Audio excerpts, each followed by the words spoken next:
易经风水 Calendrier chinois. Anlu. Rosée froide. 8 octobre 2025. Mois du chien de feu. Anlu, ou rosée froide, est le 17e terme solaire du calendrier lunaire chinois. Ce terme marque une étape clé de l'automne, un moment où les températures commencent à chuter de manière significative. Ce phénomène se manifeste par l'apparition de la rosée, de plus en plus froide, qui, à l'arrivée des premières gelées nocturnes, se transforme en givre. L'origine du terme Anlu. Le nom Anlu est composé de 2 caractères chinois. An qui signifie froid, et Lu signifie rosée. Cette expression fait directement référence à la rosée qui se forme pendant cette période et devient plus froide à mesure que les journées raccourcissent et que les températures baissent. Date et position dans le calendrier solaire. Anlu commence lorsque le soleil atteint la longitude céleste de 195 degrés et se termine à 210 degrés. Dans le calendrier grégorien, ce terme commence le 8 octobre et se termine le 23 octobre.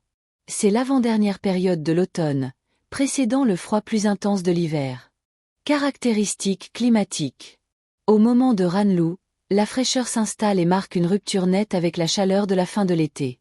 La rosée devient plus froide, et dans certaines régions, elle peut se transformer en givre.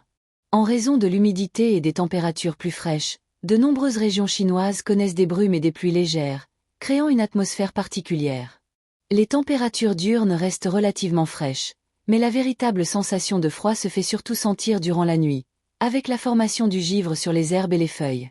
Ce refroidissement progressif annonce clairement la transition vers un climat plus froid et plus sec, et c'est à ce moment que les cultures d'automne commencent à se préparer pour l'hiver. Ranlu est traditionnellement divisé en 3 périodes distinctes, chacune symbolisant un phénomène de la nature. Première période, les oies sauvages migrent vers le sud. Ce moment est marqué par la migration des oiseaux migrateurs, qui quittent les régions plus froides du nord pour rejoindre les zones plus tempérées du sud. Deuxième période, les petits oiseaux plongent dans l'eau et sont symboliquement perçus comme se transformant en palourdes. Cette image poétique illustre le passage à un temps plus humide et plus froid.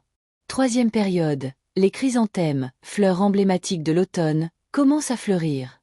Elles sont particulièrement liées à cette période, car leur couleur jaune symbolise le déclin de l'été et l'arrivée de la fin de l'année. Énergétique chinoise et l'automne. Dans la cosmologie chinoise des 5 éléments, l'élément métal est associé à l'automne. Le métal est prospère pendant cette saison, et il engendre l'eau, ce qui renforce l'élément eau.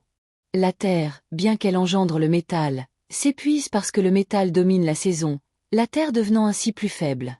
Le feu, contrôlé par le métal, est limité et s'épuise lorsque le métal est puissant.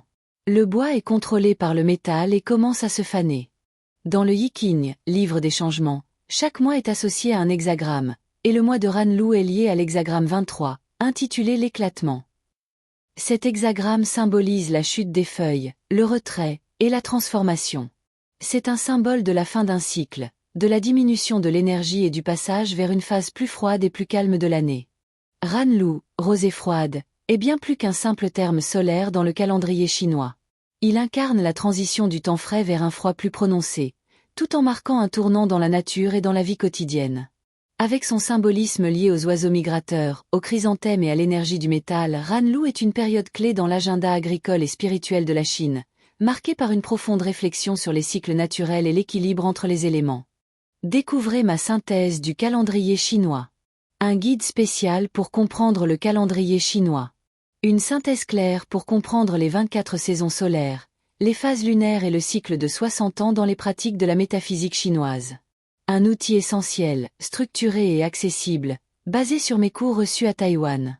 PDF de 64 pages, téléchargement immédiat après achat.